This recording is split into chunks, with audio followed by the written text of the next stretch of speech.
99% of people believe medieval peasants were uneducated, superstitious simpletons, cowering in mud huts as disease ravaged their world. This is the first lie they told you, a lie designed to hide a terrifying truth. You awaken on a pallet of straw, not to the crowing of a rooster, but to a rasping cough from the next cottage, a wet, tearing sound that has become the village's death rattle. The air, thick with the smell of wood smoke and damp earth, now carries a new scent. The cloying sweetness of decay. You've never seen a toothbrush. You believe demons live in fog. They tell you the sickness is indiscriminate, a foul miasma sent from God to punish the prideful and cleanse the wicked. They tell you it is the great equalizer, that its shadow falls on the lord in his castle just as it does the beggar in the gutter. But you stand in the dead heart of the town square, and you know this is a lie. 99% of what they tell you is a lie. The air is cold and thin, stripped of the usual symphony of life. No shouting vendors, no squealing pigs, no clang of the blacksmith's hammer. You turn the page, and the metallic taste of fear floods your mouth. The next chapter is called The Forging of the Scapegoat. It's a step-by-step guide to identifying, isolating, and condemning undesirable populations. Healers who use herbs instead of prayer, travelers with strange accents, Jewish communities in the cities. The book lists them all. It teaches you how to plant rumors, how to stage proof of their guilt, and how to channel the boiling rage of a terrified public away from the authorities and onto a helpless target. It leads directly back to a murderer who hid behind a title, a truth waiting in the dark for 700 years for someone, anyone, to finally read it. But down here, that holy perfume dies, choked out by something else. A coppery, sweet-sick odor clings to the bottom of the air, the smell of a butcher's shop left open in the sun. It's the smell of open things, forbidden things. Thomas doesn't look at you. His face is a mask of grim piety, but you see the tremor in his hand as he pulls back a heavy wooden bolt. You enter a hidden chamber. This is no chapel. This is an active, calculated command to let the unwanted perish. A shiver runs down your spine as the modern parallel clicks into place, a dark echo across 7 centuries. This is the same cruel logic used by modern states that withhold food from a starving region to crush a rebellion, or deny medicine to a minority population to enforce compliance. The weapon is different, famine then, plague now. But the strategy is identical. Use a crisis to eliminate your enemies. The one institution on earth charged with saving every soul is actively curating them for the grave. What they don't want you to know is that the most important war in the Middle Ages wasn't fought with swords, but with fire. It was a war fought not against an enemy army, but against memory itself. You smell it first, not the usual city miasma of wood smoke, mud, and unwashed bodies, but something else, something sharp, hungry, and utterly final. It's the acrid scent of burning knowledge, of history turning to ash on the night air. You press your face to the cold, warped glass of your small window, and you see it. Your town blames goats for the plague. Welcome to the Middle Ages. But something is different about your home.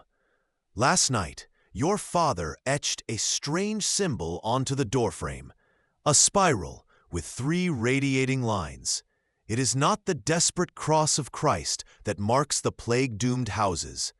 It is something else, something older, a secret whispered from one generation to the next. This symbol is the first breadcrumb in a conspiracy so vast it has been scrubbed from history for over 700 years. There is only one sound. A single church bell tolls, a slow, lonely rhythm that has become the new pulse of the world. Each metallic clang vibrates through the cobblestones, up your worn leather boots, and settles deep in your bones. It's a sound that's supposed to be for God, a prayer for the departed, but it feels like a hammer on a cage. You look up, past the empty market stalls and the shuttered hovels, towards the hill that separates your world from theirs. The Lord's manor stands silent, its stone walls impassive against the gray sky. It's not just theory. It provides case studies, detailing which methods were most effective in which regions. It feels like handling something radioactive, like reading a leaked government document detailing plans for a false flag operation where the bomb is pestilence. Then you find the chapter that explains everything, the Tithe of the Damned. It's a treatise on economics, a manual for the greatest consolidation of wealth in human history. The story they tell you begins on the water. It's a clean story, a simple one. 12 Genoese trading ships, limping home from the Black Sea, arrive in the port of Messina in Sicily. A ghost fleet. Most of the sailors are already dead. The few left alive are covered in black boils that ooze blood and pus. This, they say, is how the great pestilence came to Europe. This is the official record, and it's the most dangerous kind of lie, because it is built around a kernel of truth. This is a medical theater, carved from the monastery's bedrock, lit by the nervous dance of a dozen sputtering tallow candles. They cast long, monstrous shadows that writhe against the walls like captive demons. In the center of the room, on a stone slab slick with moisture, lies a human body, not a saint in repose, a pauper, claimed by the plague just yesterday, his face a slack mask of surprise. His chest cavity is open. Ribs, severed with a saw, form a ghastly cradle for organs that glisten darkly in the unsteady light. You look at the list of criteria for the unclean: political agitators, suspected heretics, adherents to folk traditions. Suddenly, you see faces. Old Alara, the midwife who delivers half the village's babies with remedies the church calls witchcraft. Young Thom, who argued with the reeve over the grain tax last harvest. The family at the edge of the woods, whose grandmother was rumored to be a Cathar. This isn't about cleansing a flock. It's about silencing a population. The civic archive, the stone heart of the city, where every birth, every death, every secret pact is given the immortality of ink, is crowned in a magnificent, terrible halo of orange flame. The sky is choked with a blizzard of glowing embers, and you realize with a cold dread that each one was once a word, a name, a life. People are shouting in the streets below, but it's a confused, panicked sound, not the cry of a city fighting for its life. It's the sound of a city letting its soul die. You are a clerk. What they don't want you to know is that a sophisticated network of folk knowledge existed, a hidden science of herbalism and quarantine that could have saved millions. But this knowledge was a threat. It gave power to the powerless, and the church and nobility could not allow that. They called this knowledge heresy, witchcraft, a pact with the devil. They burned the books and the people who read them, replacing their wisdom with a single paralyzing doctrine. The plague is God's will. Pray, Confess and prepare for death. Beside it, the bishop's palace is a fortress of faith. But no smoke curls from their great chimneys. No death carts, their wheels groaning under the weight of shrouded bodies, rumble from their gates.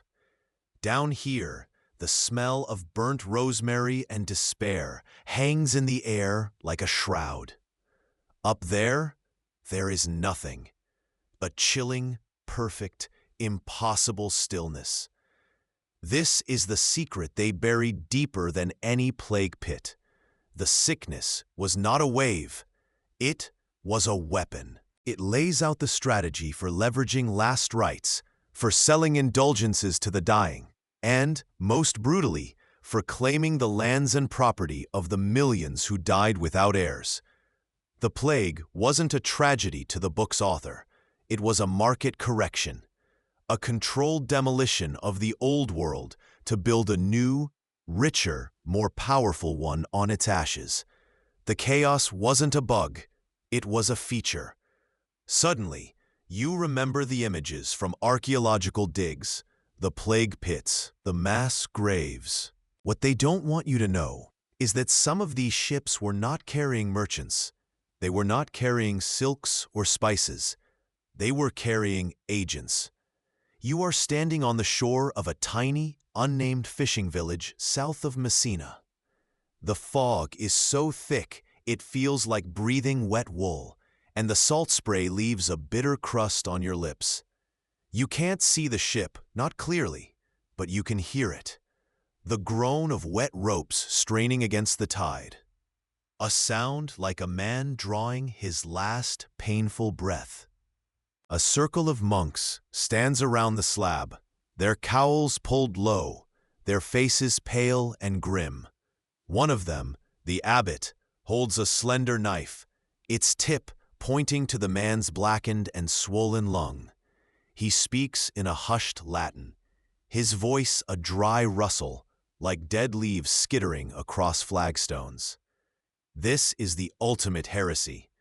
To dissect a human form is a mortal sin, an act the Church declares a defilement of God's perfect creation, jeopardizing the soul's chance at the resurrection. You could be burned for this. They could all be burned for this. It's about ensuring that when the plague finally recedes, the only ones left standing are the most obedient, the most docile, the most terrified. The document states that 95% of its recipients have already confirmed their compliance. You are among the last. The letter commands you to burn it after reading, to erase this sin from history. But as your hand reaches for the candle, you hesitate. You now know a truth that could shatter the faith of millions. And as you stare at the flickering flame, you realize something else. Something that makes the blood freeze in your veins. For 5 years, your world has been the dry rustle of parchment, the spider crawl of your quill, and the weight of other people's lives recorded in iron gall ink. You know what's burning in that stone beast. You were the one who recorded the secret minutes of the city council last spring, the hushed meetings where the quarantine pacts were forged, the ones that sealed the city gates for the poor, but left a hidden postern open for the rich and their chosen families. As you trace the strange symbol with your finger, you feel a chill that has nothing to do with the morning air. It's the cold realization that the official story is a carefully constructed tomb, built to bury a truth they are still hiding from us today. This historical cover-up is the blueprint for modern manipulation. Think of promising medical breakthroughs buried by corporate interests, or inconvenient environmental data suppressed to protect profits. The story of the Black Death isn't a tragedy of ignorance. It's the account of the largest, most successful information war ever waged. Historians centuries from now will discover the truth, not in a holy book, but in the dry, emotionless accounting of medieval tax records. They will find a statistical anomaly so stark it defies all logic. In your district, and others like it, the peasant population is decimated, families erased from the ledgers, entire villages vanishing into memory. Yet, the land-owning elite, the names with titles and crests, suffer losses so small they are statistically insignificant. It is the medieval equivalent of the wealthy having access to private bunkers and exclusive cures during a global pandemic. They knew. They prepared. But you remember the anomaly that historians could never explain. The skeletons found at the bottom of certain pits, their hands and feet bound with rope. They were dismissed as heretics, criminals, or dissenters. But as your eyes fall upon the book's final horrifying chapter, the silencing of truth, you finally understand. It's a guide to identifying those who see the pattern, who understand the strategy, who know the plague is being used not just by God, but by men. It's anchored just beyond the shoals, a black shape in the gray mist, unnervingly silent. No shouts from the deck, no calls to shore. This is not how a trading vessel arrives. And then, a smaller boat detaches from the shadow. Not a merchant skiff, but something leaner, faster. 2 men row, their movements efficient, practiced. A third sits in the stern, cloaked and hooded. When the boat grates against the pebble shore, the sound is like fingernails scraping across a tombstone. The men who step out onto your land are not sick. They are not dying. But here is the secret they will never confess, the truth 99% of people will never learn. This isn't about healing. They aren't trying to save the common folk who die in the streets outside their walls. This is about power. This is about self-preservation. The plague does not distinguish between a peasant and a priest, and that terrifies them more than any demon. They are studying its pathology to protect their own hierarchy, to inoculate the powerful against the fate of the masses. The first name on the secret list for your own parish, sent by your most trusted priest, is the village healer. The one person whose herbal poultices and fever-reducing teas seem to be the only thing slowing the sickness down.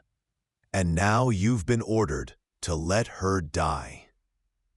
You copied the tax ledgers, your hand cramping as you saw the impossible pattern.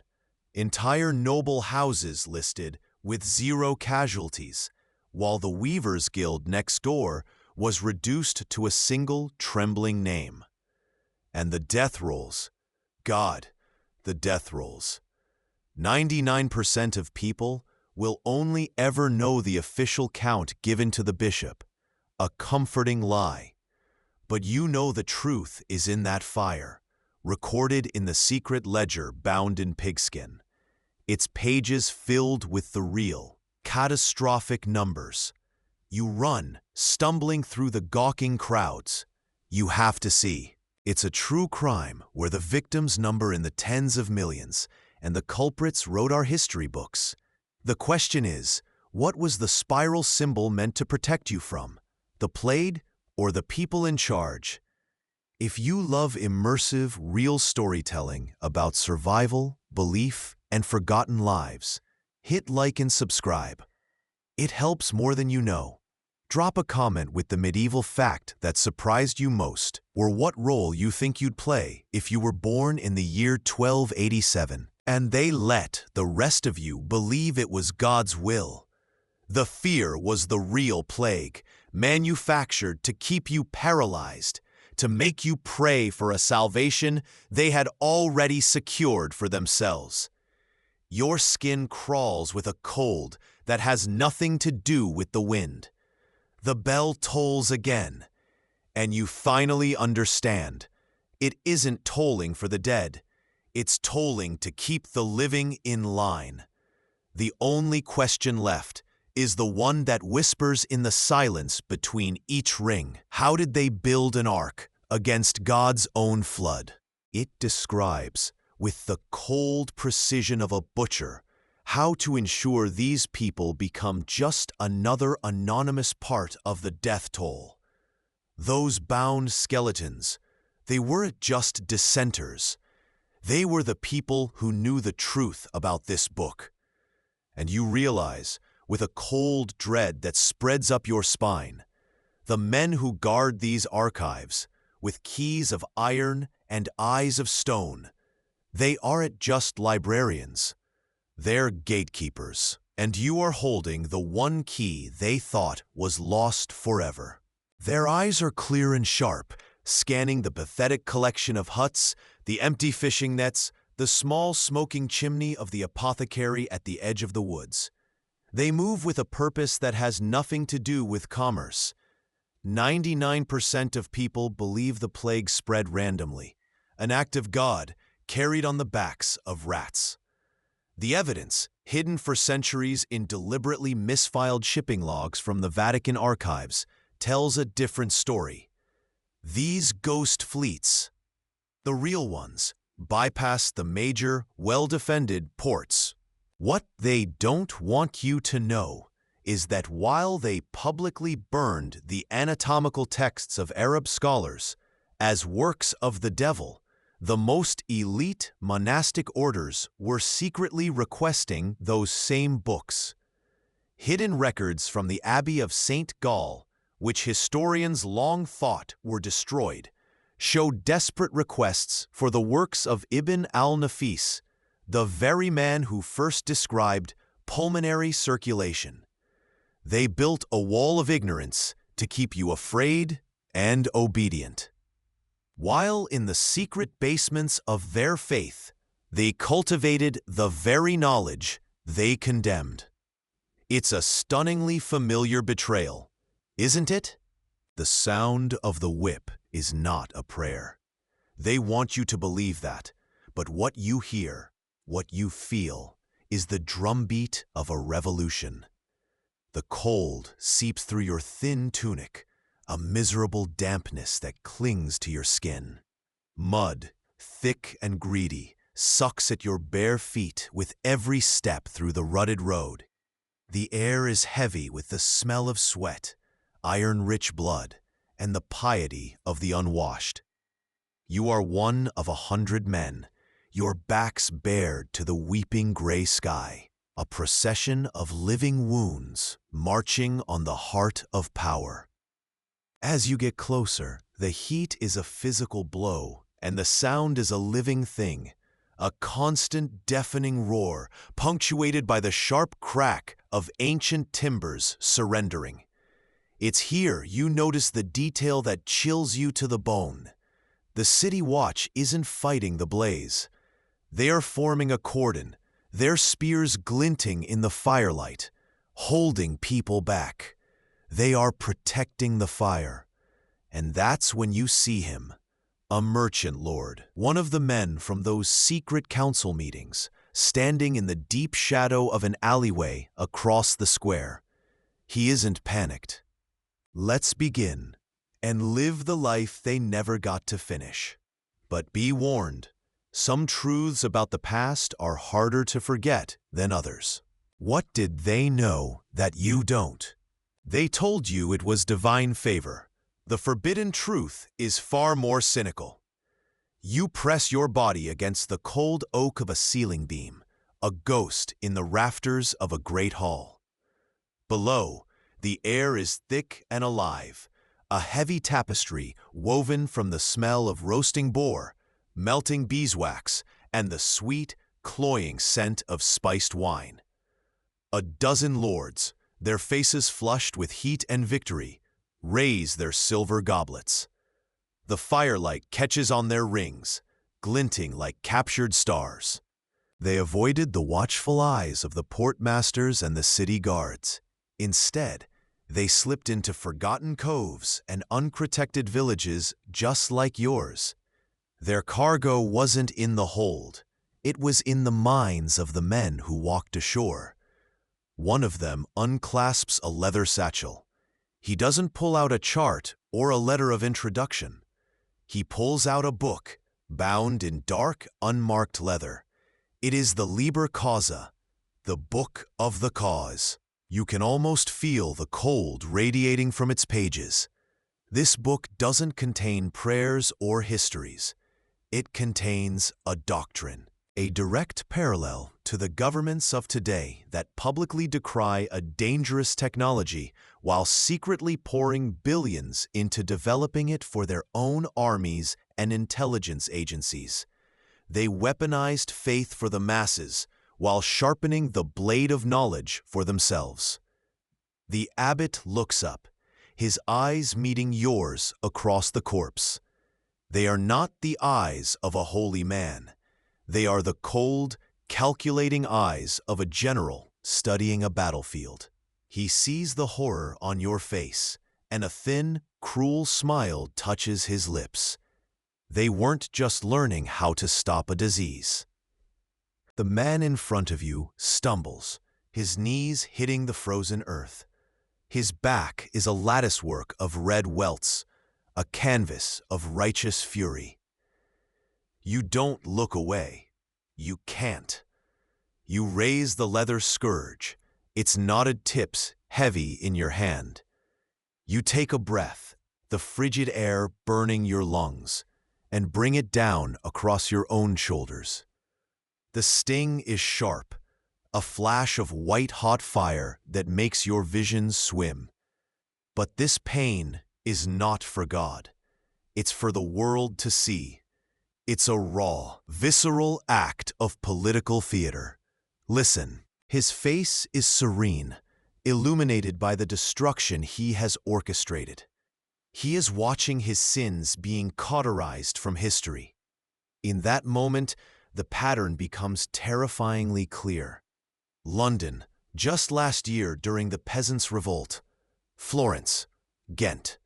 These are not accidents. It's a cleansing. This is the medieval equivalent of wiping a server clean. It's a strategy of power so profound, it borders on dark magic, destroying the very proof that a crime was ever committed. They know the future will not be shaped by who survives, but by who controls what is remembered. The priests promised you prayer was the only true medicine, but as the fever rattles in your child's chest, a sound like dry leaves skittering in a grave, you know prayer is not enough. You turn your back on the church bells and slip into the labyrinth of alleys where the town's secrets fester.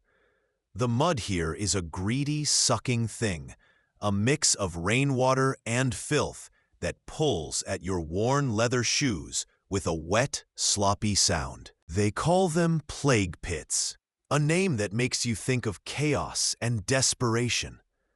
But the official story is a lie, a comfortable blanket thrown over a cold, calculated crime.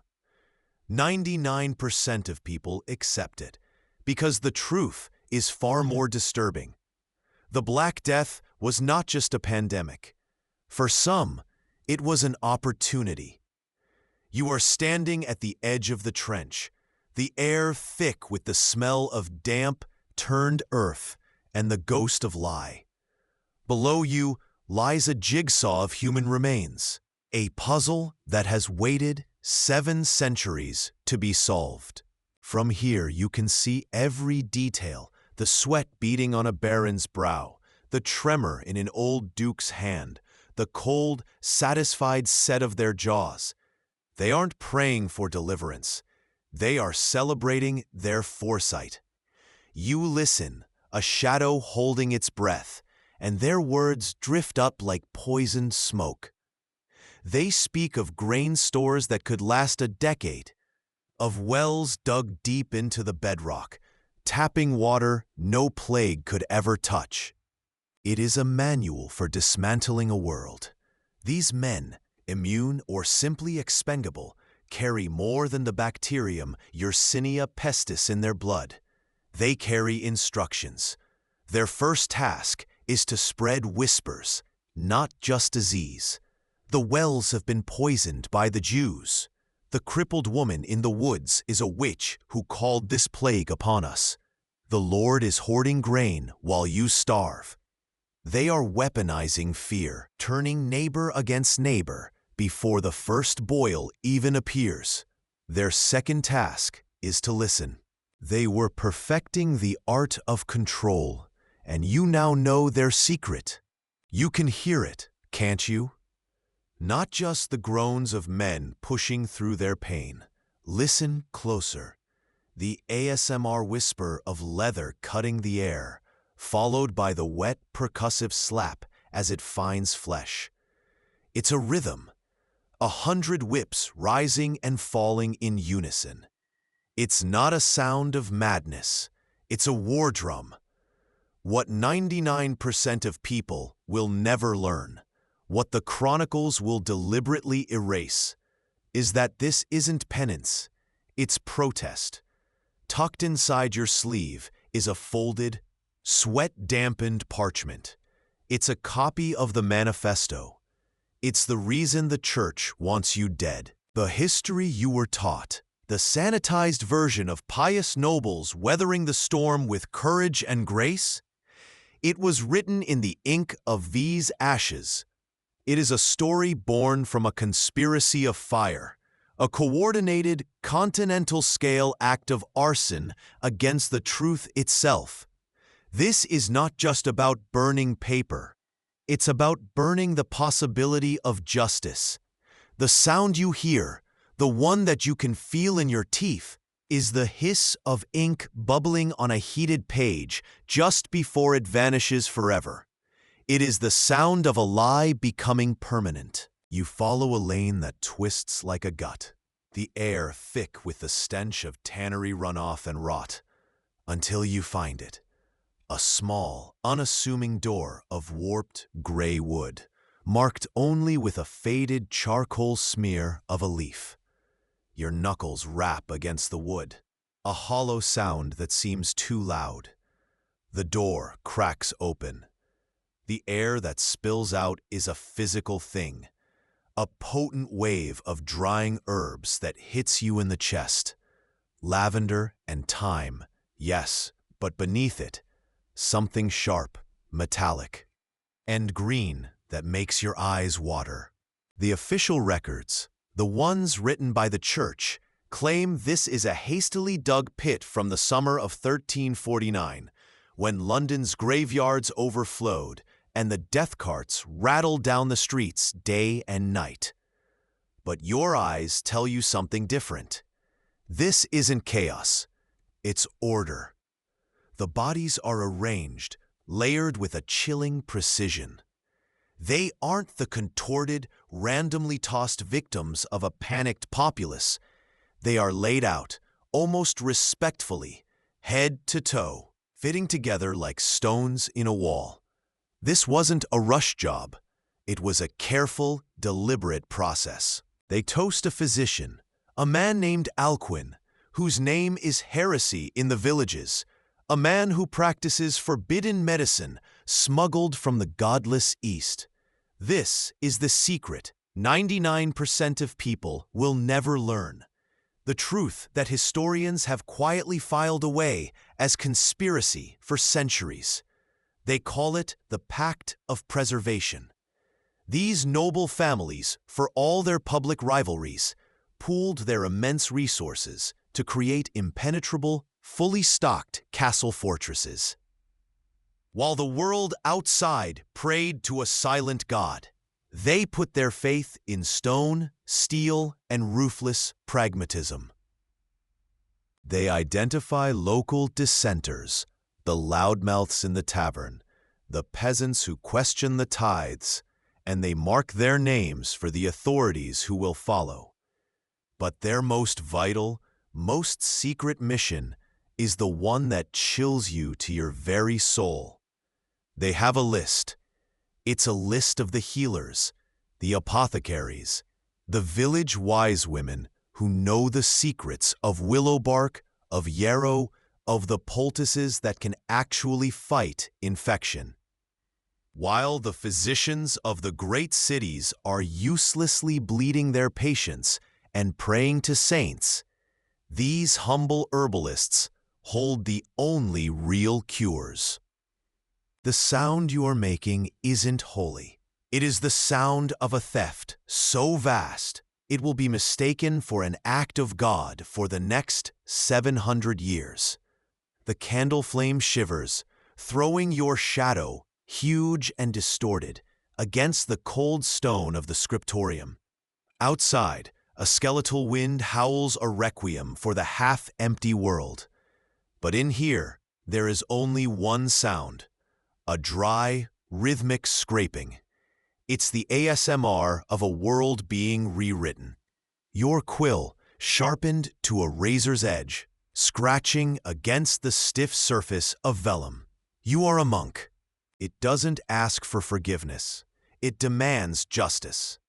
You remember the words whispered in secret meetings, in barns and cellars, the flickering lamplight making ghosts of you all. All property of the church shall be seized and given to the poor. The bishops and priests who have grown fat on our tithes shall be brought to the block. These aren't the ramblings of zealots. They are the articles of a new world. Each strike of the lash is a public reading of an indictment. A section of the roof collapses with a groaning shriek of timber and slate, sending a volcanic plume of fire into the sky. The blast shatters a ground floor window, one you know leads to the lesser registry. On pure instinct, you duck under the cordon, ignoring a guard's shout. The smoke is a fist in your throat, but you see it. A single small ledger, blown open by the pressure, its vellum pages fluttering on the hot stone floor, just inside the broken frame.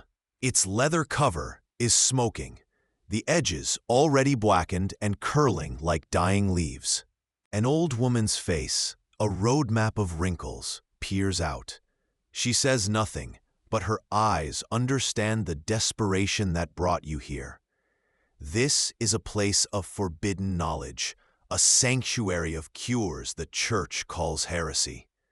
99% of people believe the university-trained physicians, with their charts of the moon and their gleaming blades for bleeding, hold the keys to health. They don't know that women like this one, keepers of the earth's secrets, possess a sophisticated knowledge of botany that could save a village or get them burned for it. She leads you into the gloom. This is the first secret the bones tell you. This place was not about burial, it was about containment. Your gaze drifts to a specific skeleton, a young woman by the curve of her pelvis. Her left arm is bent at an unnatural angle. You don't need to be a physician to see the perimortem fracture, a break that happened at or near the time of death. Her wrist is shattered, the bone splintered by a heavy, focused blow. The bubonic plague doesn't shatter wrists. It swells the lymph nodes, blackens the skin, and drowns the lungs. It's the ultimate medieval hypocrisy, a stark parallel to modern billionaires building apocalypse-proof bunkers in New Zealand, while publicly funding initiatives on climate change. They preach faith to the masses because it keeps them docile.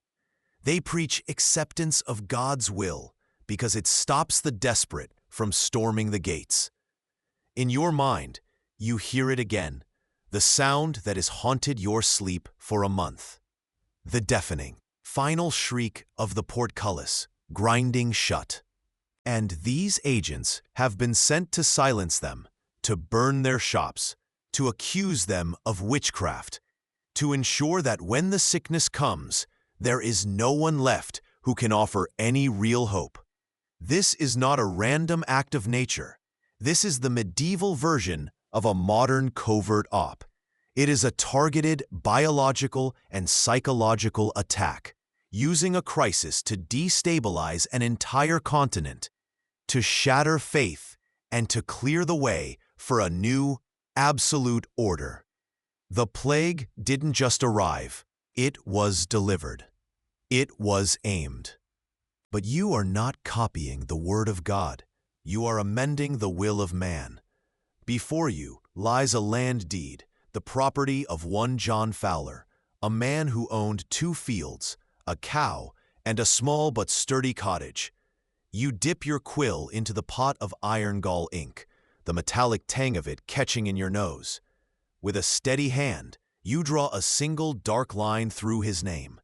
John Fowler is a ghost now, one of 50 million. His wife, his sons, all taken by the pestilence. This strike is for the village priest who took your neighbor's last goat for a forgotten sin. This one is for the bishop living in a stone palace while your children's bellies swell with hunger. This one is for the Pope himself, a man you've never seen, but whose greed you feel in the cold of your own hearth. The history books, written by the very men you condemn, will call you hysterical, madmen. But you know the truth.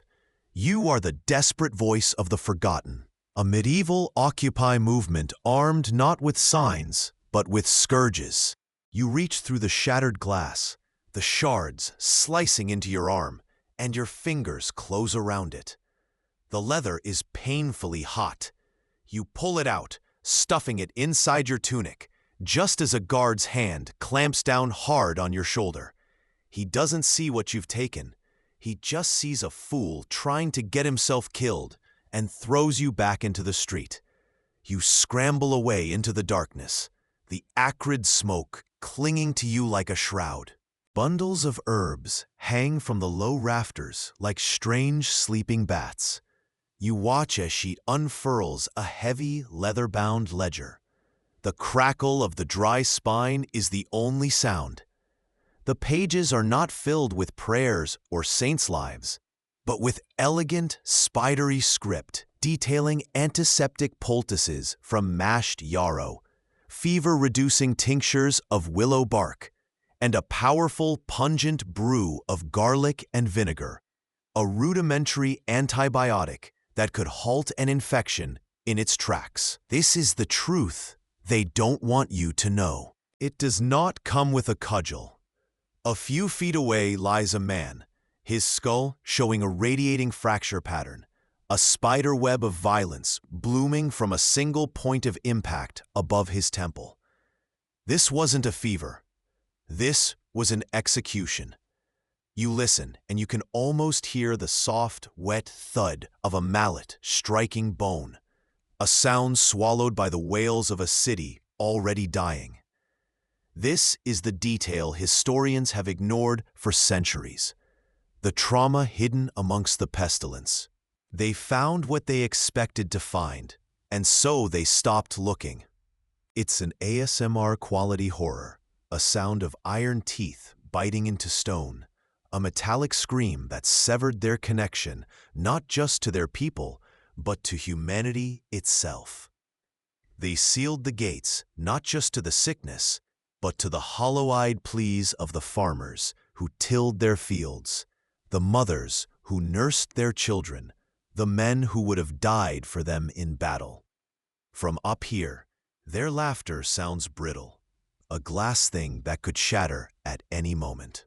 You realize with a sudden, bone-deep chill that their perfect isolation has created a new, terrifying problem. The agent closes his book, the soft snap echoing in the unnatural quiet.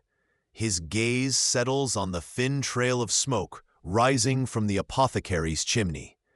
He doesn't know you're watching. He is the vanguard of an invisible army, a phantom hiding within a plague. And in his eyes, you see the chilling emptiness of a man who believes he is not committing murder, but simply delivering the future. His bloodline has been erased from the earth. The ink sinks into the animal skin, a permanent stain. In the space above, you write the new owner, Ecclesia Sancta, the Holy Church. Your stomach tightens, a cold knot of complicity. This is the 10th deed you have amended today. It is not yet noon. What they don't want you to know is this: the Black Death was not just a tragedy.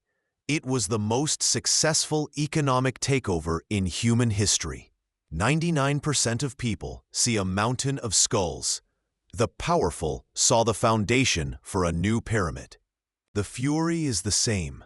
The soul-crushing feeling of being ground down by a system designed to keep you powerless is the same. The only difference is the consequence. They don't send bailiffs or guardsmen. They send knights. And the assumption they want future generations to make is that you were a chaotic, hysterical mob. That's the most important lie. Because this movement has leaders. It has a secret chain of communication. It has a political program that is spreading like the plague from town to town, and it is more dangerous to the established order than any foreign army. You don't know what secrets this one charred book holds, but as you feel its heat against your skin, you know one thing for certain. You are now a ghost, carrying the last piece of a world they tried to erase. And they will burn you too, if they ever find it. Recent archaeological digs in monastic dump sites have unearthed caches of these very same herbs, proving that even the clergy, while publicly condemning this knowledge, secretly used these forbidden remedies to save themselves. They buried the secret because a cure from the earth undermines their narrative of a cure from heaven. It was never about saving your soul. It was about controlling your hope. It's the same tactic used today when an unpatentable root is dismissed as unscientific to protect the profits of a pill. Her gnarled finger, the nail yellowed and thick, stops on a page, and here is the truth they don't want you to know. The chaos of the great mortality was the perfect cover. With death on every doorstep, who would notice a few extra bodies? Who would question the disappearance of a known dissenter, a woman who spoke of herbal remedies over Latin prayers, or a political rival who knew too much about a local lord's allegiances? The church and the nobility saw the plague not just as a divine punishment, but as a divine tool. The silence from outside is temporary. Soon, the grief of the dying will curdle into a rage that could shake these stone walls to their foundations. Their perfect fortress protects them from the plague, but it can't protect them from blame. And a cornered wolf is most dangerous when it needs to convince the forest that the sheep were the real threat all along. Their survival requires one final, monstrous act. Their pact is incomplete without one more crucial element: someone to blame for the horror they've locked outside their walls. The spiral etched into the wood isn't what you think it is. For centuries, it has been a secret buried in plain sight, dismissed by historians who saw only a pagan ward, a superstitious doodle to frighten away demons. They were wrong. They missed the entire war. You run your thumb over the carved whorl, the wood worn smooth by the touch of 100 other hands, 100 other fugitives. Your fingernail makes a soft, dry scratching sound as it traces the groove. A sound that seems impossibly loud in the suffocating silence of this hidden room. Out in the fields, a strange and dangerous idea is taking root among the survivors. With half the workforce rotting in plague pits, a single living peasant is now worth 2. They are beginning to understand their own value. They are refusing to work for the old wages. They are demanding more. They are demanding freedom. To the nobility, this is a sickness more terrifying than the plague itself.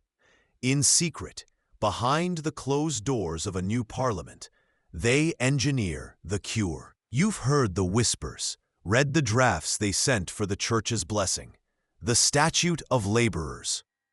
That is why they can't just let you live. Killing you isn't enough. They have to kill the idea of you. They must assassinate your character so thoroughly that for the next 700 years, no one will ever see you as a revolutionary with a legitimate grievance. They will only see a religious lunatic, a bizarre footnote in a dark age. It is the timeless tactic of absolute power. First, you crush the dissent. Then, you control its memory forever. A rider appears on the hill overlooking the road. He isn't a pilgrim. The final piece of the puzzle slides into place. It doesn't make a sound you can hear with your ears, but you feel it in your bones, a horrifying, soul-deep click of absolute certainty. All the scattered fragments suddenly form a single, monstrous image, the spiral symbol of the old ways, once a sign of life, twisted into a mark of death. The folk cures whispered by midwives in firelight, suppressed for generations, suddenly stolen and sold back to you as expensive miracles by men in robes. The Liber Causa's playbook of fear, turning neighbor against neighbor. She looks at you, her eyes seeming to see not just the fear for your child, but a deeper fear you didn't even know you had. She leans in, her breath smelling of anise and damp soil. She doesn't whisper about the cure. She whispers about the sickness itself. Sometimes she rasps, the sound like stone grinding on stone. The illness is not the disease, it's the leash. They send a sickness where the cure isn't the point. The fear is. It was a state of emergency, a fog of war that allowed them to quietly, efficiently purge their enemies. It's a chillingly modern tactic, isn't it? Using a crisis to disappear inconvenient people, to silence opposition while everyone else is distracted by fear. The method hasn't changed, only the century. You crouch down, your face now level with the dead. You focus on another skeleton, its spine unnaturally straight. Its hands. They're not resting at its sides. They are positioned behind its back, even without the rotted rope that once bound them. The story is undeniable. The confession document was written in 2 languages. One was for the executioner. The other was for God. You are standing in a place where prayers go to die. The cold isn't just in the air. It's a living thing that seeps through the stone floor, up through the soles of your worn leather shoes and into your bones. It tastes of rust and old fear. Each drip of water from the vaulted ceiling lands with a wet pat that echoes like a slow, patient clock counting down a man's last moments. The air is thick with the smell of dried yarrow and dust, the scent of forbidden medicine. This symbol is not a prayer, it is a promise.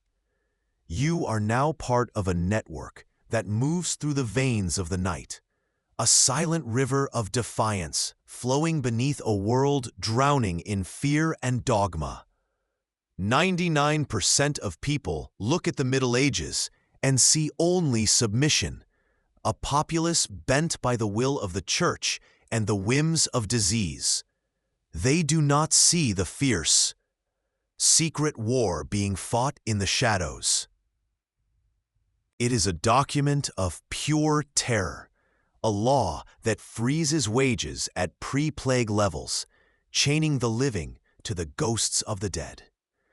It is a declaration of war against the poor, an attempt to reinsert an entire population that just tasted the edge of liberty. And while the nobles hammer the peasants back into the mud with one hand, the church, your church, is reaching with the other. The doctrine is called mortmain, the dead hand, a law, divinely inspired of course, that allows the church to absorb the land of anyone who dies without a direct heir.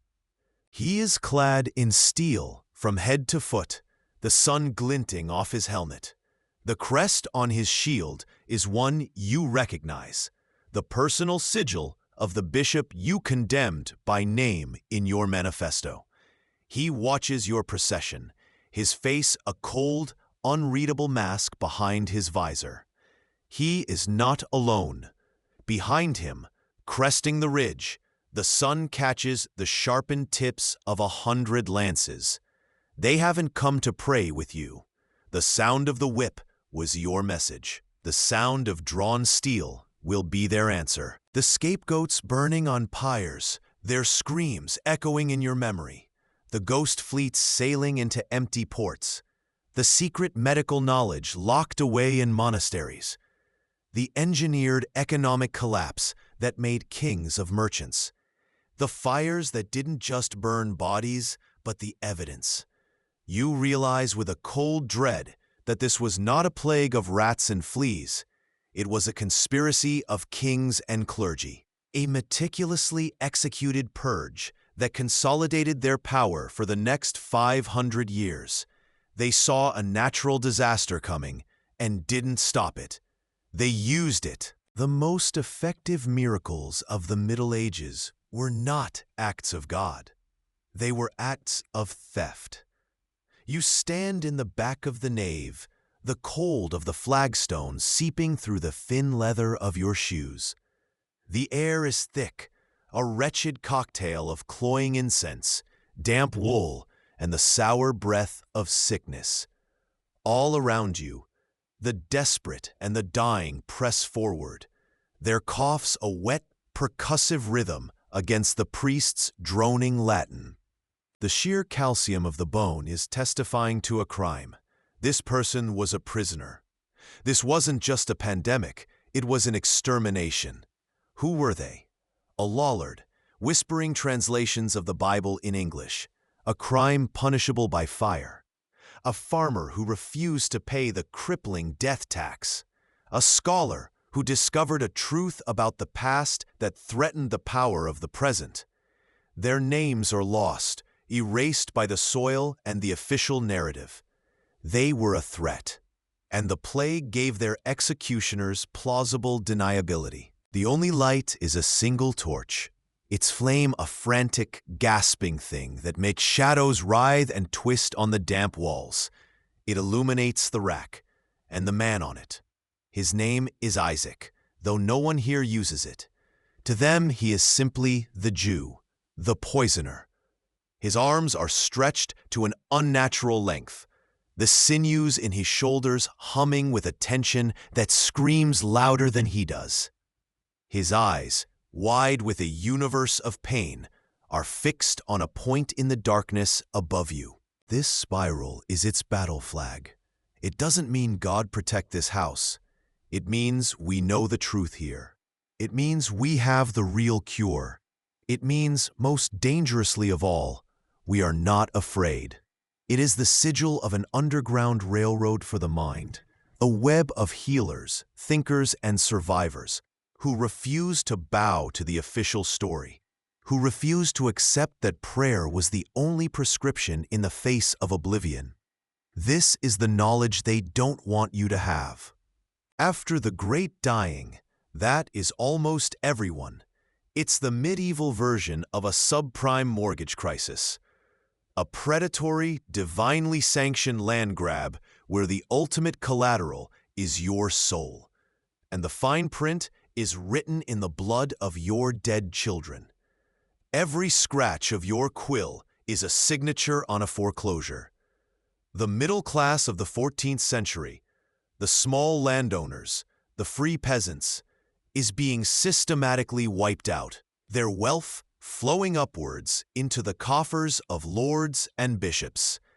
You pause, the quill hovering over the vellum. The ink dries with a faint, crisp crackle. The Church calls this book the ravings of a demoniac. For 700 years, it has sat in a forgotten archive in Avignon, its leather cover cracked like dry earth, its testimony ordered sealed by men who feared God less than they feared the truth written by a child. You are there, in the cold stone room, where forbidden histories go to die. The air is thick with the scent of decaying paper and incense, the ghost of 1,000 prayers. Your fingers, numb from the chill, trace the outline of the small, unassuming diary. This is it. As a weapon, a screen, and an opportunity. They didn't just survive the 14th century. They designed it. But what they truly buried is not a secret about the past, but a warning about the future. This blueprint, the manipulation of fear, the suppression of information, the creation of scapegoats, and the engineering of crises for economic and political gain, has never gone away. 99% of people believe these tactics are new, a product of a digital age of smoke and mirrors. They are not. He holds a small glass vial aloft, and the light from a high window catches it, making it glitter like a captured star. "A tear of St. Giles," he proclaims, his voice echoing in the cavernous space. "Shed for the suffering of mankind, a divine protection against the pestilence." He uncorks the vial. A sharp, pungent scent cuts through the incense, and your blood runs cold.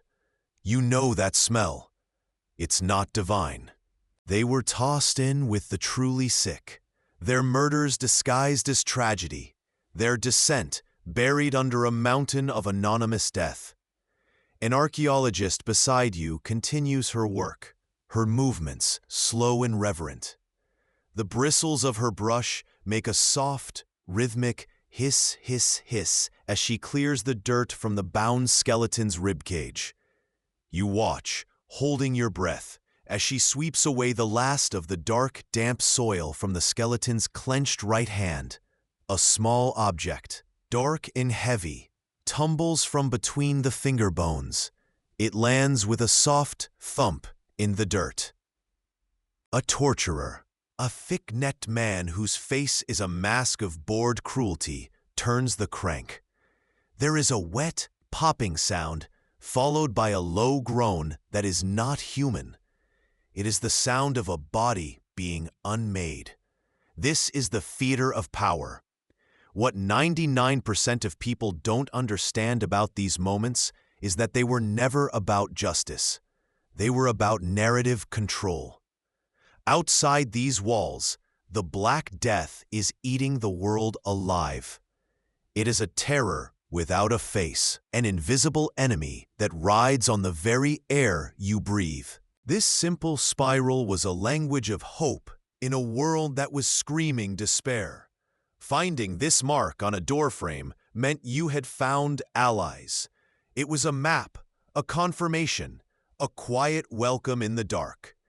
It pointed the way to a hidden cache of feverfew and willow bark, buried beneath the roots of an old oak. It signaled a barn where a traveling scholar, his books wrapped in oilskin, could sleep safely for a night. It identified the midwife who knew the secrets of a clean birth when the priests claimed suffering was a woman's holy punishment. You are not just a scribe. You are a financial instrument. You are the pen that executes the greatest transfer of wealth the world has ever seen. The air grows thick, heavy, with the ghosts of the dispossessed.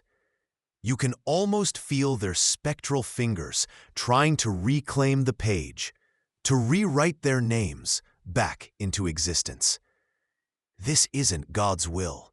This is a hostile takeover, orchestrated in the shadow of the death cart. The pyramid is rising, stone by bloody stone, deed by fraudulent deed, and you are one of its architects, the final key. The story that 99% of the world will never hear, because to hear it is to understand that some monsters don't have claws or horns. They wear armor and carry the crest of a bishop. You open it. The pages whisper as they turn, a dry, brittle sound, like autumn leaves skittering across a tombstone. The script is a child's, round, earnest, and messy. The ink is smudged in places, the fibers of the page warped and puckered. You run your thumb over a dark, faded blotch and realize with a jolt, these are tear stains. The institutions change, from the church to the corporation to the state, but the methodology of control is timeless. You see its shadow today in the media narratives that shape your opinions, in the public health crises that grant governments unprecedented power, and in the financial systems that seem to fail upwards, always enriching the few at the expense of the many. The great crime of the Middle Ages wasn't murder by disease. It was the perfection of a system of control that we still live under today. The final, chilling realization settles upon you like a funeral shroud. It's the familiar, earthy tang of aged garlic and sharp vinegar, the very same brew you saw Elspeth crushing with a mortar and pestle just last autumn. You remember the scrawled recipe in her little ledger, a book filled with the secret knowledge of herbs and roots, passed down through generations.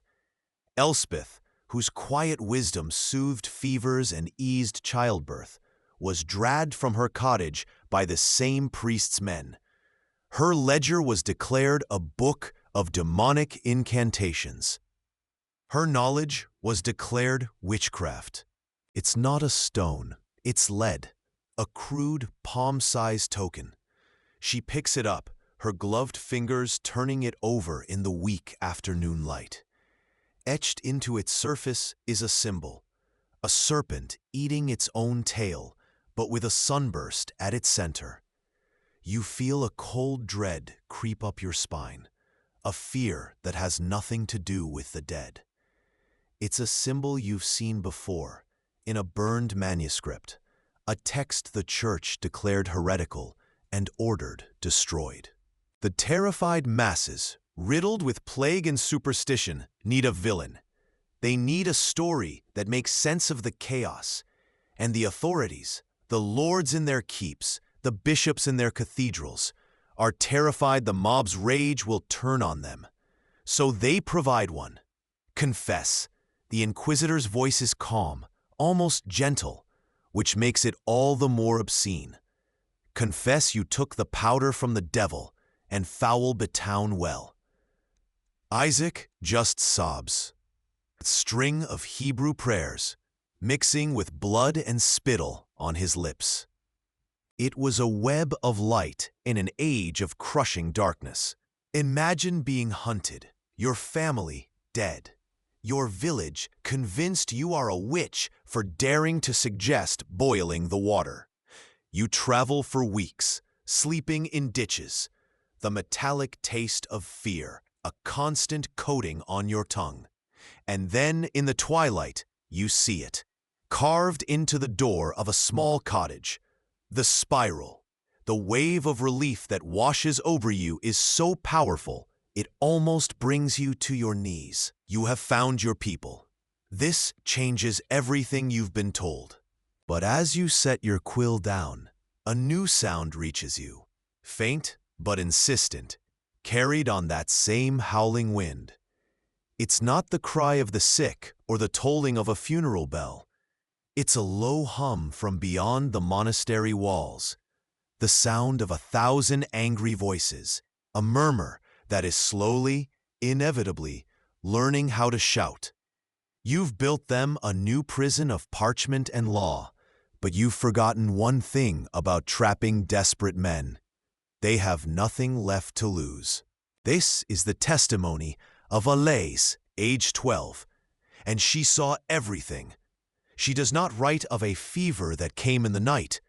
She writes of the morning the sun rose, but the birds were silent. She writes of men on horseback, their armor glinting like cruel stars, their tabards bearing the bishop's own sigil. You've been taught that quarantine was a desperate, chaotic measure. But Alaise writes in a script that trembles with a child's confusion. that they blocked the village well with heavy stones 3 days before the first cough, before the first fever. The men who wrote the history books were the same men who committed the crime. They lied about the past to control the present. They crafted a story of ignorance and divine wrath to hide their own cold, calculated genius for manipulation. They told you the era was dark because people were unenlightened. The forbidden truth is, they called it the Dark Ages to hide what they did in the shadows. So as you drift off to sleep tonight, ask yourself this one haunting question. They lied about the past. What else are they lying about now? You can still hear the wet crackle of the green wood they used for her pyre, a sound that has haunted your sleep for months. Now, that same forbidden knowledge is being sold back to you, decanted into a holy vessel and given a saint's name. This is the secret they don't want you to know. The church didn't just fight heresy, it curated it. It identified what worked, the folk remedies, the herbal wisdom that actually saved lives, and staged a hostile takeover. It's the mark of a secret order, a group of thinkers and mystics who believed knowledge, not faith, was the path to God, an order the official histories claim was hunted down and wiped out a full 50 years before the plague ever reached these shores. They weren't just silencing individuals, they were trying to kill an idea. And as you stare at the token, you realize with a sickening certainty, they failed. His fingernails make a faint, desperate scraping sound against the rough-hewn wood of the rack, a tiny act of defiance in a world of overwhelming force. They will get their confession. They always do. The human body can only endure so much before the mind will agree to any lie to make it stop. This is the secret they don't want you to know. The pain is the point, but the scream is the product. The screams that echo up into the streets are an advertisement for the church's power, a warning, and a release valve for public anger. It reframes the horrors you've witnessed. You remember the stories of the plague pits, those mass graves filled with the dead. You've seen the drawings. But new archaeological evidence reveals a detail that historians have ignored for centuries. Some of the skeletons, buried deep at the bottom, have their hands bound behind their backs. They weren't just victims of the plague. They were prisoners. They were the leaders of this resistance, the healers, the organizers, the messengers, systematically hunted, captured, and eliminated not for heresy, but for treason against the prevailing ignorance. They weren't killed for worshiping the devil. The letter you hold was never supposed to exist. 99% of people, even today, believe the church offered comfort during the Black Death. The truth is an act of treason against God Himself, sealed in blood-red wax. The air in your scriptorium is cold, thick with the scent of old parchment and dying hope. You can hear the distant, rhythmic clang of the sexton's bell, a sound that has become the new heartbeat of the world. One toll for every soul surrendered to the pestilence. They weren't containing a sickness, they were creating one. Her words paint a scene of chilling, quiet efficiency. She describes the soldiers going door to door, not with physicians, but with empty carts. They didn't offer aid, they took things. You lean closer, your breath fogging in the cold air as you read the list she made. Maester Arnold's satchel of dried willow bark, the widow Elara's jars of poppy milk. It's the same list of remedies you saw in the apothecary's burned ledger. The very treatments that could have eased the suffering. What 99% of people today never learn is that the war on witchcraft was also an act of intellectual property theft on a scale that would make modern corporations blush. Church records, sealed for 800 years and only recently deciphered, don't speak of saving souls from paganism. They use a different language: the acquisition of local shrines, the assimilation of their traditions, the reconsecration of their healing wells. This wasn't a spiritual crusade. It was the monopolization of the market of hope. They say God wrote the Bible, but something else wrote this book. Your breath hangs in the cold air, a ghost in the candlelight. You are deep, deeper than any treasury, in a place that doesn't officially exist, the Vatican's secret archives. The silence here is a physical weight, pressing down on you. It smells of stone, forgotten time, and something else, something like old, petrified fear. On the oak table before you lies the reason for this secrecy. It's bound not in leather, but in something dark and coarse that feels unnervingly like cured skin. It's the medieval equivalent of a state-sponsored news broadcast, and Isaac's broken body is the headline. Finally, he shatters. A scream rips from his throat, and the word they want follows it. Yes. A scribe is brought in, his face pale in the torchlight. He unrolls a sheet of parchment, dips his quill, and begins to write in crisp official Latin. I, Isaac of Gerona, do confess to the crime of well poisoning in league with Satan to bring pestilence upon the Christian people. The story should end there. They were killed because they were saving lives the church had already condemned. They were murdered for the crime of offering hope where only submission was allowed. The official narrative called them heretics. The truth is, they were doctors, scientists, and humanitarians, and their elimination was a strategic act in a war for knowledge itself. You look down at your own hands, half cloaked in the gloom. The candle gutters, and for a moment, your shadow dances on the cold stone wall, a fleeting human shape against the immense weight of history. Your fingers, stained with ink and trembling slightly, trace the papal seal on the document that arrived this morning. It's heavy, the vellum impossibly smooth, a death warrant disguised as divine correspondence. The messenger who brought it had eyes like a hunted animal and said only, "For your grace's eyes alone, read it, burn it, forget it." But you know you will never forget. With the delicate crackle of dried wax, you break the seal of Pope Clement VI. The sound is like a bone snapping. This wasn't negligence. It was the deliberate removal of hope. This is a fact that shatters the foundation of the official story. They weren't just letting people die. They were ensuring it. You feel a modern, sickening echo in this. The withholding of a cure, the control of resources, it's a form of power as old as humanity itself.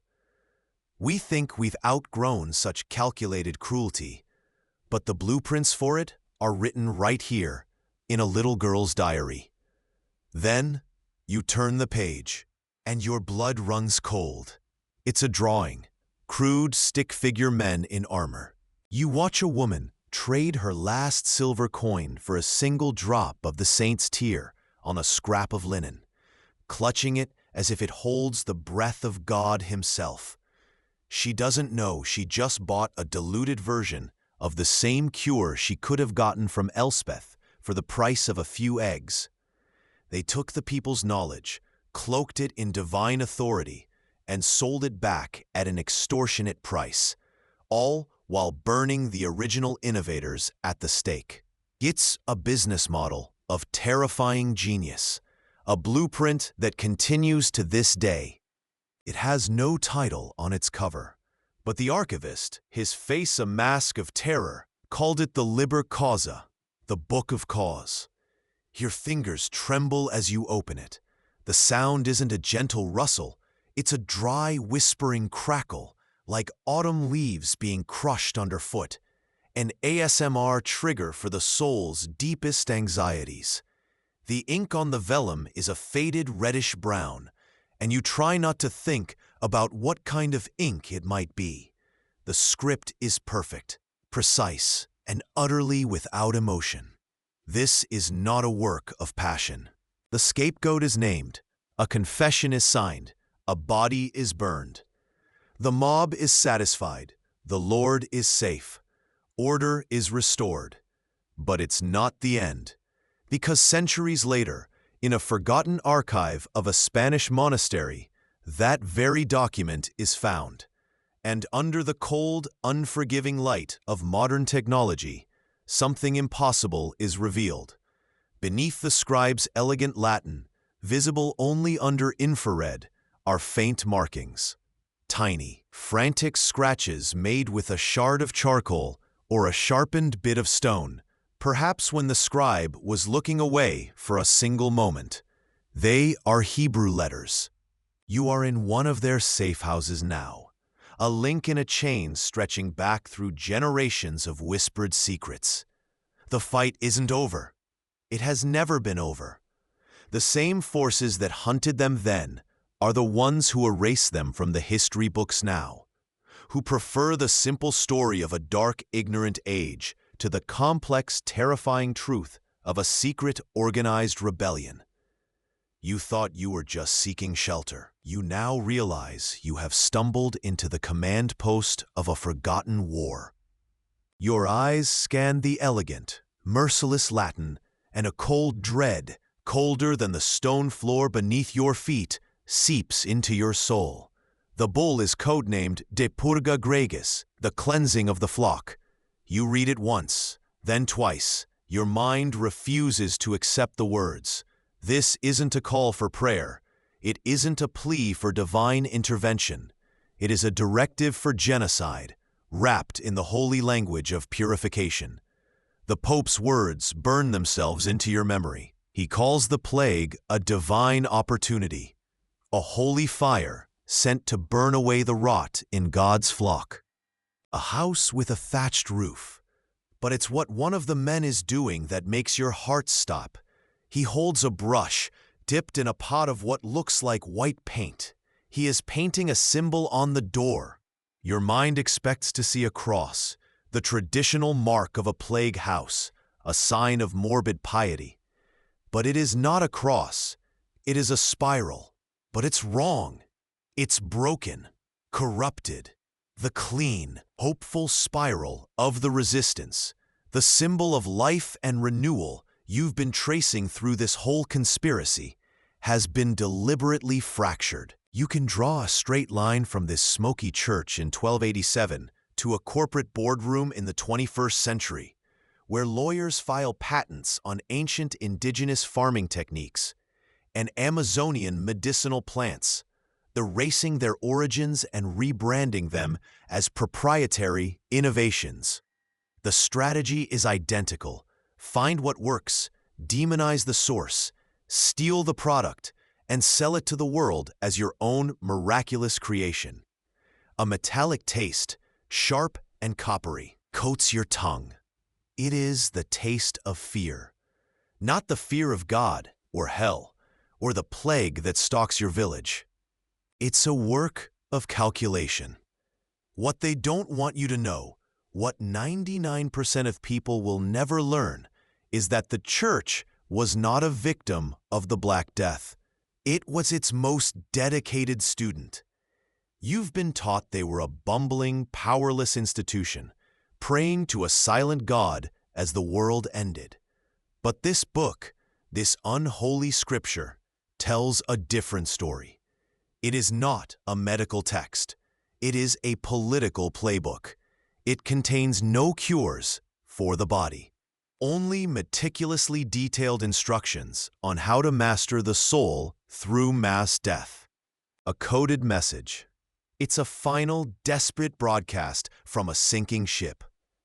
A whistleblower's testimony written in the margins of his own death sentence. It's not a prayer for mercy, it's an accusation. It tells a different story. It speaks of a debt owed, a business deal gone wrong with a local nobleman. A nobleman who needed a way to erase the debt and redirect the town's simmering anger over the new tax he had just levied. The hidden message names him, and as you pull a small wooden crate of herbs closer to the flickering light, your fingers brush against another carving on its side. It is the spiral. But beside it, etched with a trembling, urgent hand, is a second symbol. A broken line crossed by 3 sharp marks. A symbol you have never seen before. It does not feel like a welcome. It feels like a warning. The instructions are chillingly specific. You are to command your priests to make a secret census of their parishes. They are to identify the troublesome, the dissenters, those who still leave offerings at the old stones in the woods, the women who know too much of herbs, the men who question the tithes. And when the sickness comes for them, and it will come for them, your priests are ordered to do the unthinkable. They are to deny them last rites. They are to refuse them aid, twisted into something jagged and menacing. They were using the resistance's own language against them, turning a symbol of hope into a death warrant. This is the secret that changes everything. They weren't just murdering a village, they were framing their enemies for it in the most perverse way imaginable, marking houses for death with a broken promise. Elias, a 12-year-old girl, was the only one left to record this monstrous truth.